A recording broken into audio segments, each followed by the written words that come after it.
হচ্ছে যে আমার এক ছোট্ট একটু অনুরোধ যে আমাদের সকলের চেষ্টা সুন্দর হবে। আচ্ছা, শিক্ষকতার পাশাপাশি এই যে সময় বের করে এটা করছেন, পরিবার থেকে কিছু বলে কিনা বা সাপোর্টেড বা তারা কি?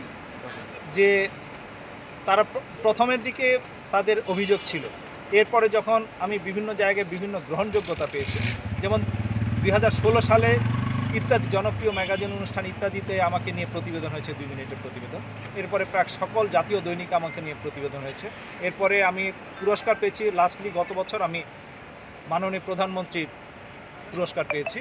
তো এখন আর বিভিন্ন জন যখন পজিটিভ অ্যাপ্রিসিয়েট করে, এরপরে এখন আর আমার পরিবার থেকে খুব একটা অভিযোগ দেয় না।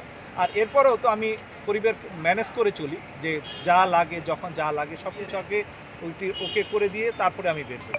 এবং অনেক ধরনের প্রস্তুতি, আমি যে বের হয়েছি, মানসিক প্রস্তুতি, শারীরিক প্রস্তুতি, পারিবারিক প্রস্তুতি, অনেক প্রস্তুতির ফলশ্রুতিতে এটা আমি আজকে ঢাবিতে কেন এসেছেন? কারণ ভাবিতে আসছি যে এখানে নতুন এই ছাত্র সংসদ গঠিত হলো, নতুন বিপিজিএস দীর্ঘদিন পরে এখানে গঠিত হলো। তো আর আমরা এই যে কিছুদিন আগে নতুন বাংলাদেশ, 1 বছর আগে আমরা নতুন বাংলাদেশ পেলাম। তো এই যে আবার নতুনভাবে এই যে ছাত্র সংসদ গঠিত হলো, তো এই নতুন এই জেনারেশনকে আমি এই যে একটু জিনিস দেখিয়ে তাদেরকে যদি আকৃষ্ট করতে পারি, যে আমাদের এই ক্যাম্পাসটাতে যদি আমরা পজিটিভ কোনো পরিবর্তন আনতে পারি, তাহলে সেটার ছোঁয়া গোটা দেশে লাগবে। সেই চেষ্টা থেকে যে এখানে পর্যাপ্ত ডাস্টবিন দেওয়া হোক এবং ছাত্রদের মধ্যে সচেতনতা যদি বিল্ড আপ করা যায়, তাহলে অবশ্যই আমাদের দেশটা ইউরোপ আমেরিকার মতো সুন্দর হবে। সেই স্বপ্ন চিন্তার চেষ্টা থেকেই বের হয়েছে।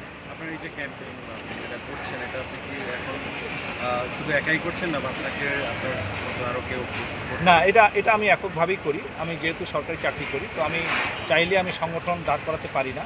তারপরে আরও অনেক ধরনের বাইন্ডিংস আছে আমার, তো এই কারণে আমি এককভাবেই করছি। তবে আমি যেমন এটা নিয়ে বিভিন্ন এক জুম্মার দিন এক মসজিদের সামনে, তারপরে রেল স্টেশনে বিকালবেলা, সকালবেলা আমার অফিস থাকে, বিকালবেলাটা আমি ফ্রি। তো সেই ফ্রি সময়ে আমি বিভিন্ন জায়গায় যেখানে জনসমাবেশ বেশি হয় সেই সমস্ত জায়গায় গিয়ে এটা নিয়ে, আর এমন একটি পোস্টার, এটা আমি যদিও একা, কিন্তু একাই আমি লক্ষ জনের সামনে আমি এই উপস্থাপন করতে পারি। তো এটাই হচ্ছে আমার বড় শক্তি। যেটা চাচ্ছেন আসলে বাংলাদেশের মতো এই ধরনের একটা দেশে এইটা সম্ভব কিনা, আমরা এখানে দেখা যায় যে সরকারিভাবেও যারা আসলে কাজে নিয়োজিত থাকে তারাও যেখানে সেখানে ময়লাগুলো ফেলে রাখে।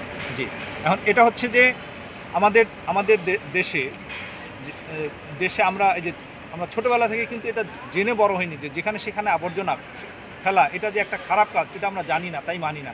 যদি জানতাম তাহলে হয়তো বা মানতাম। ওই যেখানে সেখানে ময়লা ফেলা কত খারাপ, এই যে এই ছবিটার মধ্যেই সেটা ফুটে উঠেছে যে কত খারাপ। তো এটা যদি আমরা আমাদের নিউ জেনারেশনকে জানাতে পারি, তাহলে হয়তো বা তারা একসময় অবশ্যই মেনে চলবে এবং অবশ্যই একটা পরিবর্তন আনা সম্ভব হবে। কারণ আমাদের দেশের জনসংখ্যা ঘনত্ব যত, ঠিক তেমনি টোকিও কিন্তু এর চেয়েও আরও অনেক ঘনবসতিপূর্ণ এলাকা। তো ওই শহরটা তো সুন্দর হয়েছে, পরিষ্কার পরিচ্ছন্ন। তা আমরাও চেষ্টা করলে অবশ্যই সম্ভব, অসম্ভবের কিছু নেই। আমরা ভাষার জন্য শুধু আমরা জীবন দিয়েছি গোটা বিশ্বের মধ্যে, আর অনেক জাতি আছে, কিন্তু আমরাই শুধু জীবন দিয়েছি। আমরা মাত্র 9 মাসের দেশকে স্বাধীন করেছি, আমরা অনেক কিছু পারি। তো সেই থেকেই যে ছোট্ট এইটার দিকে হয়তো বা একটু নজর দিলে, একটু চেষ্টা করলে, আশা করি খুব বেশি দিন লাগবে না একটা বড় পরিবর্তন আনতে এই পরিচ্ছন্নতার দিক থেকে।